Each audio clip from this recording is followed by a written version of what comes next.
परिचय। रीता का परिवार उसके अंकल का अमेरिका से आने का बेसब्री से इंतजार कर रहा है। उनके शाम को 5 बजे आने की उम्मीद है। रीता बेचैन हो रही है और हर 2 मिनट पर समय पूछ रही है। उसकी मां को लगा कि रीता को घड़ी देखने सिखाने का यही मौका है।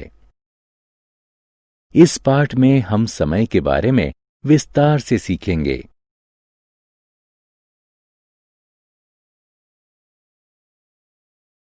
आओ सीखें। घड़ी देखकर समय बताना, बजने के बाद और बजने में बाकी के बीच अंतर करना, पूर्वाह्न यानी एएम और अपराह्न यानी पीएम का सही प्रयोग बताना, 24 घंटे वाली घड़ी का प्रयोग बताना।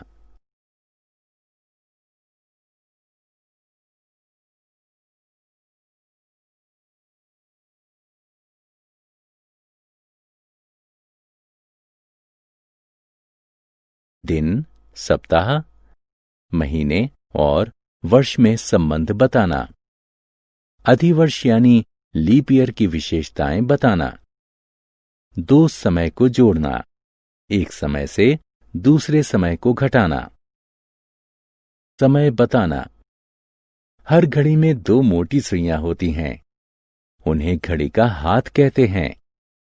छोटी सुई घंटा बताती है और उसे घंटे का हाथ कहते हैं।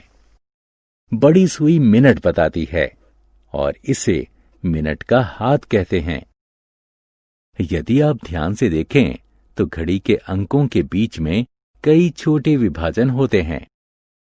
एक घड़ी में ऐसे कुल विभाजनों की संख्या 60 होती है। प्रत्येक विभाजन 1 मिनट को प्रदर्शित करता है। पूरी घड़ी का एक चक्कर 60 मिनट यानी 1 घंटे में पूरा होता है। इस घड़ी को देखिए। घंटे का हाथ 4 पर है और मिनट का हाथ 12 पर। अतः समय हुआ 4 बजे। अब इस घड़ी को देखिए। घंटे का हाथ 11 पर है और मिनट का हाथ 12 से छठे विभाजन पर है।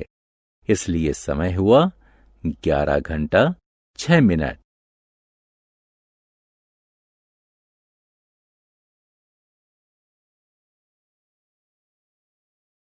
समय देखना। हमने अभी सीखा कि 60 मिनट का 1 घंटा होता है। इसका मतलब है कि आधे घंटे में 30 मिनट होते हैं। जब मिनट का हाथ 12 से लेकर 12 तक एक चक्कर पूरा कर लेता है तो 1 घंटा पूरा हो जाता है। जब ये 12 से लेकर 6 तक आधा चक्कर पूरा करता है तो आधा घंटा पूरा होता है। जब मिनट का हाथ 12 और 6 के बीच होता है तो समय को कितने घंटे बचकर कितने मिनट के रूप में देखते हैं। उदाहरण स्वरूप मान लीजिए कि घंटे का हाथ 10 पर है और मिनट का हाथ 4 पर है।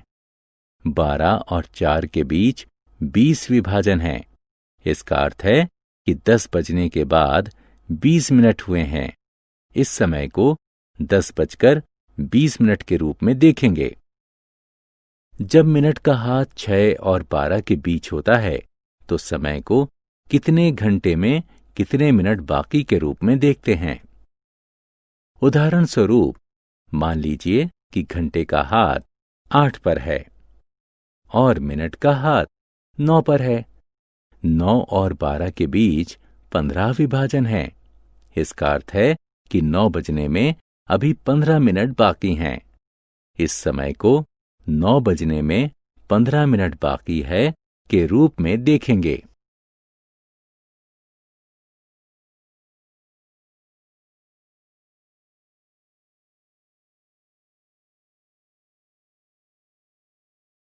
पूर्वाह्न यानी एएम और अपराह्न यानी पीएम। आपकी मां 5 बजे सुबह उठती हैं। आप शाम को 5 बजे खेलने जाते हैं। इसका अर्थ है कि घड़ी दिन में 2 बार, एक बार सुबह और एक बार शाम को 5 बजाती है। यह 1 से 12 तक हर घंटे के लिए होता है। ऐसा इसलिए है क्योंकि दिन में 24 घंटे होते हैं। घंटे का हाथ 1 से 12 तक प्रत्येक अंक को दिन में 2 बार छूता है। 24 घंटे के दिन को 12-12 घंटे के 2 भागों में बांटा गया है। पहले 12 घंटे रात के 12 बजे से दोपहर 12 बजे तक होते हैं।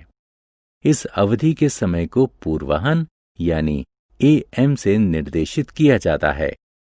दूसरे 12 घंटे दोपहर 12 बजे से रात को 12 बजे तक होते हैं। इसे अपराह्न यानी PM से निर्देशित किया जाता है।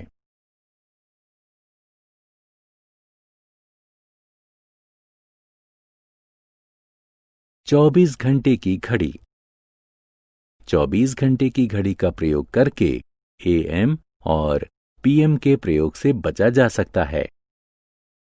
24 घंटे की घड़ी 0 से लेकर 23 तक 24 भागों में बटी होती है। रात के 12 बजे दिन की शुरुआत मानी जाती है। इसे 00 घंटे से निर्देशित किया जाता है। रात के 1 बजे को 01 घंटे से निर्देशित किया जाता है। सुबह के 11 बजे को 11 घंटे से निर्देशित किया जाता है।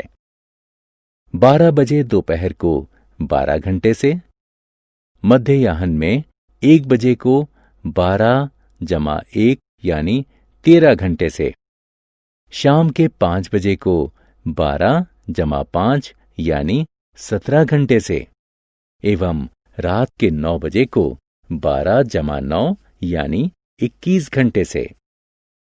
इस तरह दिन के प्रत्येक घंटे के लिए 0 से 23 तक अलग अलग अंक हैं। इसलिए AM और PM के प्रयोग की जरूरत नहीं होती है। घंटे और मिनट का जोड़। आइए अब 2 समयों को जोड़ना सीखा जाए। राजू ने अपने विज्ञान का टेस्ट 1 घंटा 15 मिनट और गणित का टेस्ट 1 घंटा 20 मिनट में पूरा कर लिया। 2 टेस्ट देने में राजू को कुल कितना समय लगा? कुल समय की गणना करने के लिए हम घंटे को घंटे से और मिनट को मिनट से जोड़ेंगे। घंटे को जोड़ने पर हमें 2 घंटे प्राप्त हुए और मिनट को जोड़ने पर हमें 35 मिनट प्राप्त हुए। अतः राजू को 2 टेस्ट देने में लगा कुल समय है 2 घंटे और 35 मिनट।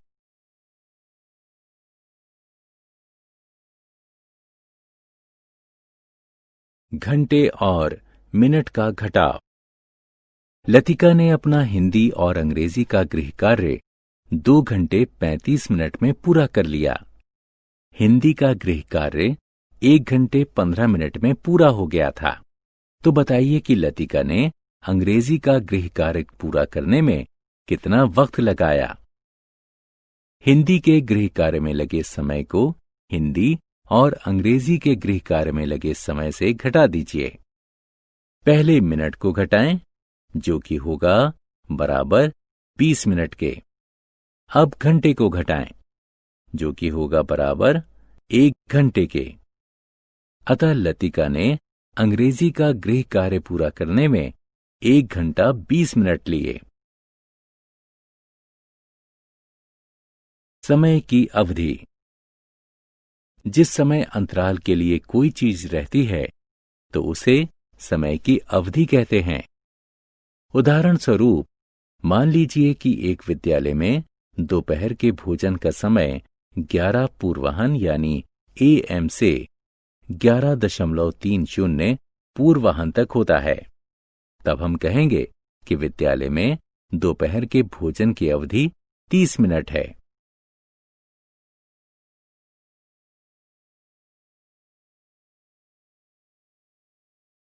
लगभग समय। घड़ी को देखिए, क्या आप समय बता सकते हैं? अभी 10:30 नहीं हुए हैं, लेकिन यह 10 10.30 के बहुत करीब है, अतः समय लगभग 10:30 है। लगभग का अर्थ ठीक वही नहीं होता, लेकिन उसके बेहद करीब होता है। दिन, सप्ताह, महीना।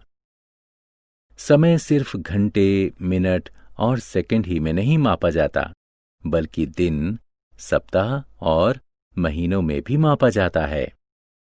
सप्ताह में 7 दिन होते हैं। रविवार, सोमवार, मंगलवार, बुधवार, बृहस्पतिवार, शुक्रवार और शनिवार। एक वर्ष में 12 महीने होते हैं। जनवरी, फरवरी, मार्च, अप्रैल, मई, जून, जुलाई, अगस्त, सितंबर, अक्टूबर, नवंबर और दिसंबर। दिन, सप्ताह और वर्ष में संबंध। आइए दिन और महीने के बीच के संबंध को समझें। अप्रैल, जून, सितंबर और नवंबर महीनों में 30 दिन होते हैं। इनमें एक महीना बराबर होता है 30 दिन के। जनवरी, मार्च, मई, जुलाई, अगस्त, अक्टूबर और दिसंबर महीनों में 31 दिन होते हैं। इनमें एक महीना बराबर होता है 31 दिन के। फरवरी में 28 दिन होते हैं। एक वर्ष में 12 महीने होते हैं। इसका अर्थ है कि 12 महीनों में 365 दिन होते हैं। एक वर्ष में सप्ताह। एक सप्ताह में दिनों की संख्या 7 होती है। एक वर्ष में दिनों की संख्या 365 होती है। एक वर्ष में सप्ताहों की संख्या बराबर होगी एक वर्ष में दिनों की संख्या बटे में एक सप्ताह में दिनों की संख्या, जो कि बराबर होगी 365 बटे 7 के, जो बराबर होंगे 52 सप्ताहों के।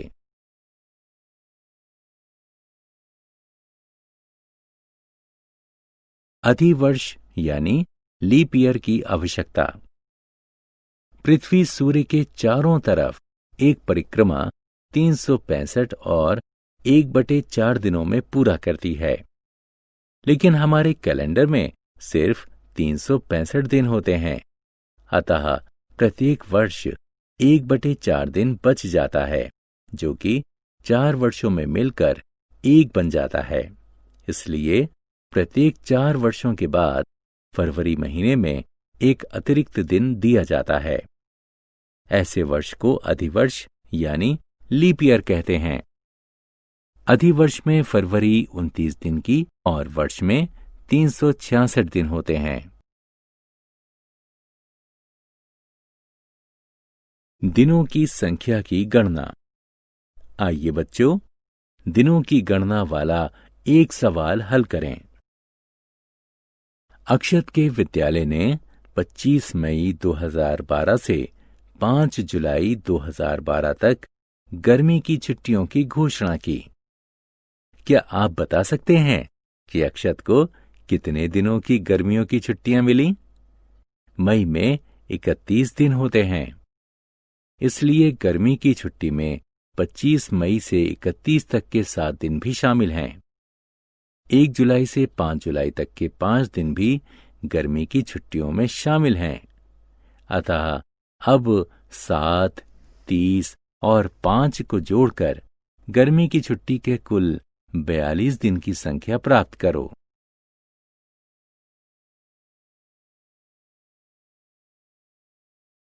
हमने क्या चर्चा की?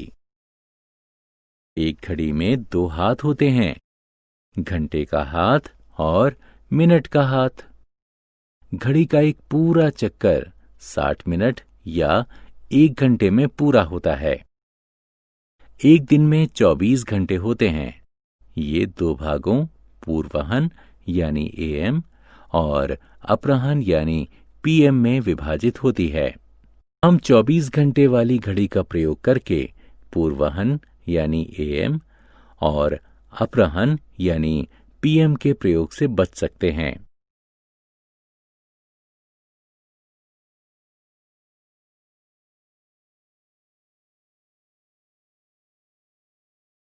समय की अवधि के दौरान जो कुछ भी रहता है मौजूदा समय की अवधि कहा जाता है। एक वर्ष में 365 दिन यानी 52 सप्ताह और 12 महीने होते हैं। अधिवर्ष यानी लीप ईयर में 366 दिन होते हैं। अधिवर्ष में फरवरी 29 दिन की होती है।